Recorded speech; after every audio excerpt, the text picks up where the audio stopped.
pudesse enviar um único som pelo fio, ele poderia enviar qualquer som, até mesmo a voz humana. Bell patenteou seu telefone dia 14 de fevereiro de 1876 e entrou para a história como seu inventor. Depois disso, quando estava testando um novo transmissor em 10 de março de 1876, Bell derrubou ácido de bateria em sua roupa e chamou Watson, que esperava em outra sala. Watson ouviu cada palavra de Bell pelo receptor. Estas foram as primeiras palavras transmitidas eletricamente com sucesso por um fio. Consideradas uma novidade, as primeiras versões do telefone funcionavam muito mal. Mas 20 anos depois da patente de Bell, Thomas Watson, Emil Berliner e Thomas Edison aperfeiçoaram o telefone. Ele permaneceu praticamente inalterado nos 100 anos seguintes. Bell fundou a companhia telefônica Bell com dois financiadores, Gardner G. Hubbard e Thomas Sanders, em 1877. No mesmo ano, a companhia telegráfica Western Union entrou no negócio de telefones com transmissores desenvolvidos por Thomas Edison e receptores criados pelo inventor americano Elisha Gray, que, conforme diziam os boatos, tinha solicitado patente do telefone algumas horas depois de Bell. A companhia foi rebatizada de Western Electric Manufacturing Company. Logo depois, tornou-se a divisão de equipamentos manufaturados da companhia Bell. A central telefônica comercial começou a operar em New Haven, Connecticut, em 28 de janeiro de 1878.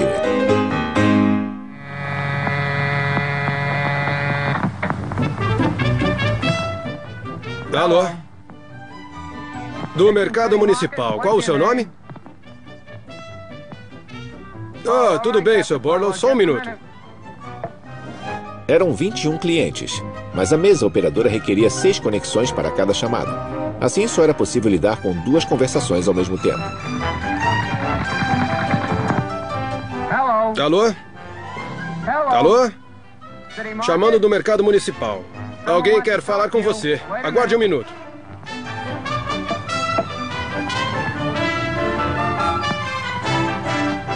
Tudo bem, Sr. Borlow? Está em contato. Pode falar. A mesa operadora precisava de telefonistas para conectar ligações, ligando fisicamente um fio ao outro. Em 1951, sistemas de ligações automáticas e telefones discados começaram a substituir as mesas operadoras manuais.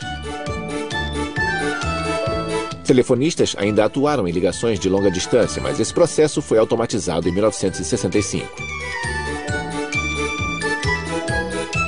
As inovações na tecnologia dos telefones continuaram, incluindo a introdução de telefones públicos, telefones de teclas, telefones sem fio e pagers.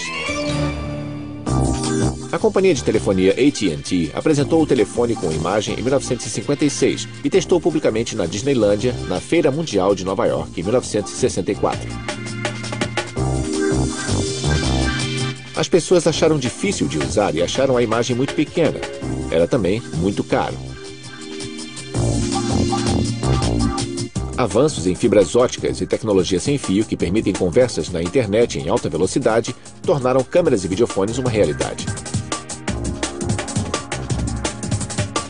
Para muitos usuários de telefone, uma das maiores inovações foi a invenção do telefone sem fio, que usa ondas de rádio em lugar de fios elétricos para transmitir o som.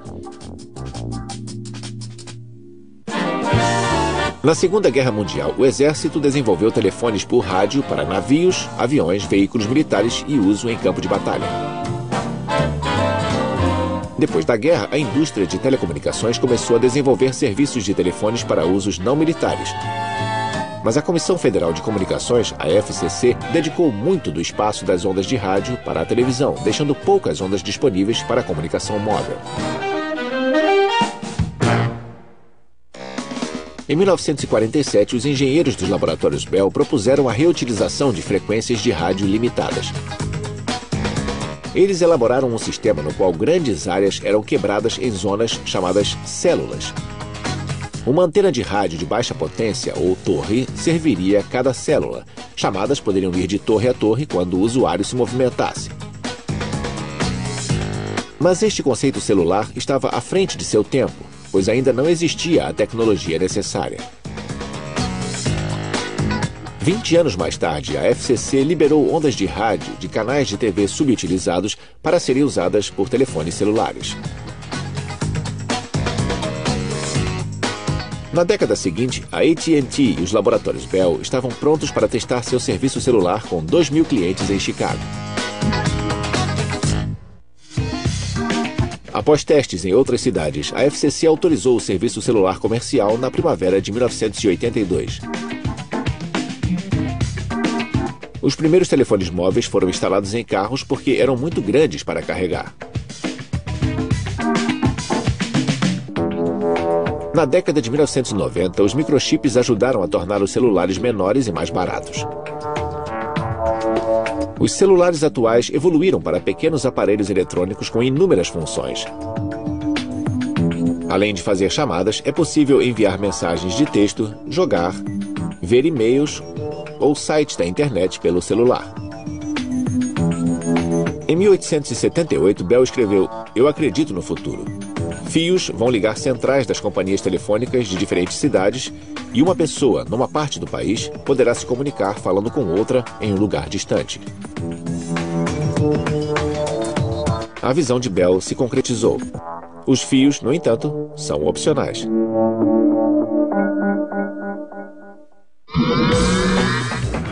Outra grande invenção impulsionou a revolução nas comunicações. Este minúsculo transistor permitiu a criação de rádios portáteis, aparelhagens de som, MP3, computadores e até viagens espaciais.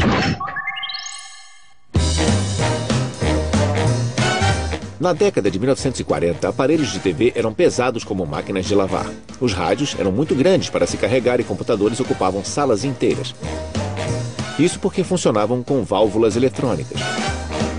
Esses tubos controlam o movimento de elétrons em um espaço sem matéria ou vácuo. Sua capacidade de controlar elétrons os torna úteis como interruptores. Quando o tubo de vácuo recebe um sinal de controle, ele gera uma corrente elétrica. Quando o sinal para, a corrente também para.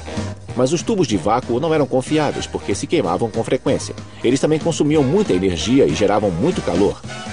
Os tubos de vácuo eram grandes e não podiam ser miniaturizados.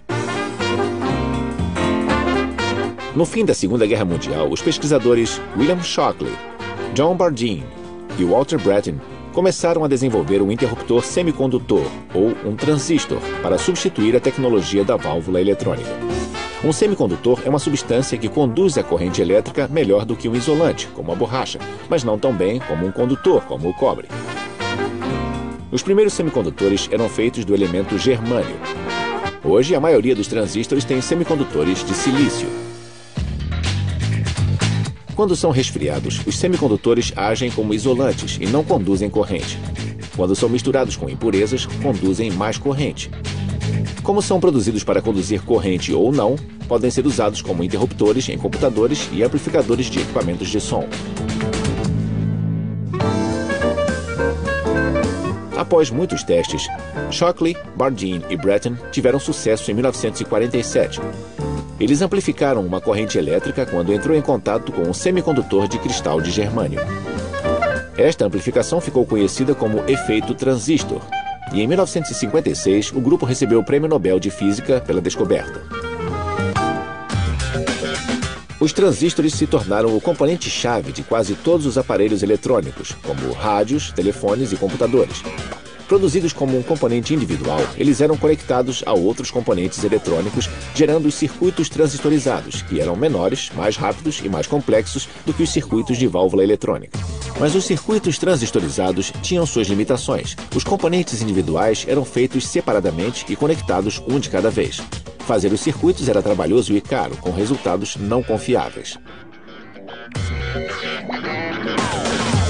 Em 1958, o engenheiro Jack Kilby, especializado em circuitos eletrônicos, resolveu o problema quando começou a trabalhar na Texas Instruments. A solução era reunir todos os componentes necessários em um único semicondutor. Kilby propôs que todo o circuito elétrico, incluindo transistores, poderia ser feito do próprio material semicondutor. Kilby recebeu uma patente por circuitos eletrônicos miniaturizados em 1959. Ao mesmo tempo, Robert Noyce desenvolveu um aparelho similar chamado circuito unitário para a empresa de semicondutores Fairchild, na Califórnia. Noyce foi cofundador da Intel, a empresa de microprocessadores mais conhecida no mundo, presente nos computadores modernos. Hoje, Noyce e Kilby são considerados co-inventores do que ficou conhecido como circuito integrado. Kilby e seus colegas da Texas Instruments colocaram em uso o circuito integrado em 1967, quando inventaram a primeira calculadora eletrônica portátil. Kilby e Noyce deram as bases para a moderna tecnologia do microchip, quando provaram que componentes eletrônicos grandes e complexos podem ser miniaturizados em semicondutores. O microchip, um pequeno pedaço de silício com um grande número de circuitos integrados, tornou inúmeras inovações possíveis. Quase todo aparelho moderno que usa eletricidade contém um microchip. Em 60 anos, engenheiros fizeram extraordinários avanços no campo da eletrônica. Ainda assim, pouco mudou nos princípios básicos dos microchips nos últimos 30 anos. Hoje, um único microchip tem milhões de transistores. E todos eles cabem na ponta de um dedo. Os computadores e a internet revolucionaram nossa relação com a informação. Hoje você pode ter uma biblioteca inteira com livros, músicas ou vídeos no seu computador. Imagine o dia em que prateleiras de livros, revistas ou jornais se tornarem obsoletos em favor de servidores remotos e aparelhos de informação armazenada que cabem na palma da mão. Eu vou sentir saudade. Você já tem todas as informações. Chegou o momento de esclarecer as dúvidas. Debata os seguintes temas. O papel é uma antiga forma de gravar e armazenar ideias. Quais são as formas modernas? Que duas grandes invenções tornaram possível o telefone celular? Agora tente isto. Crie seus próprios hieróglifos.